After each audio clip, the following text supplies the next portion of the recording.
দর্শক, আমরা দেখতে পাচ্ছি যে প্রধান উপদেষ্টা কিন্তু ইতিমধ্যে তার গাড়িতে উঠে পড়েছে এবং আমরা দেখতে পাচ্ছি যে তার গাড়ি বহর কিছুক্ষণের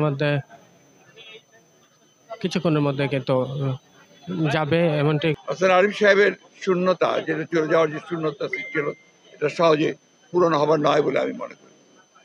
ওনার চলে যাওয়া তো এখানে ওইটা পূরণ হওয়াটা তো খুবই টাফ। আমি মনে করি অত্যন্ত ক্ষতিকর একটা বিষয় হয়েছে, কারণ তিনি শুধু একজন স্বনামধন্য আইনজীবী ছিলেন না, তিনি একজন বিশিষ্ট গণতন্ত্রে বিশ্বাসী মানুষ ছিলেন।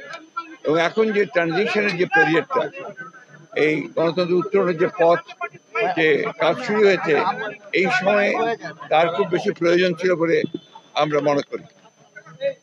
আমি ব্যক্তিগতভাবে আমার একজন বিশিষ্ট সুহৃদকে হারিয়েছি, আর দেশ হারিয়েছে একজন দেশপ্রেমিক মানুষকে। আমরা তার আত্মার মাগফিরাত কামনা করছি, তার পরিবার পরিজনদের প্রতি সমবেদনা জানাচ্ছি। এবং এই হাসান আরিফ সাহেবের শূন্যতা, যেটা চলে যাওয়ার যে শূন্যতা ছিল, এটা সহজে পূরণ হবার নয় বলে আমি মনে করি।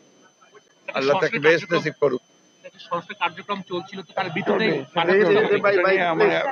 ওদের চলবে, এটার অসুবিধা হবে।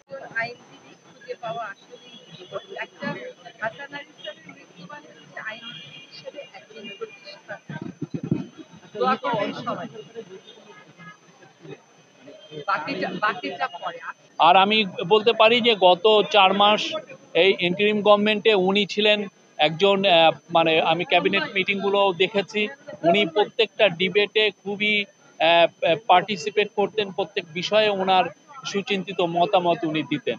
উনি was a rock in the cabinet, আমি বলবো।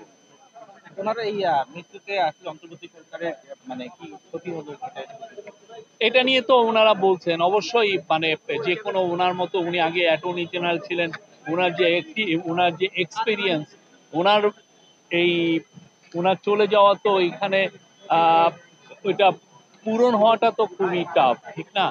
তো সেই জন্য আমরা ওনার বিদেহী আত্মার মাগফিরাত চাই এবং অবশ্যই আমরা সবাই আশা করব যে উনি যে কাজগুলো রেখে গেছেন সেটা যাতে আমরা সবাই মিলে কমপ্লিট করতে পারি।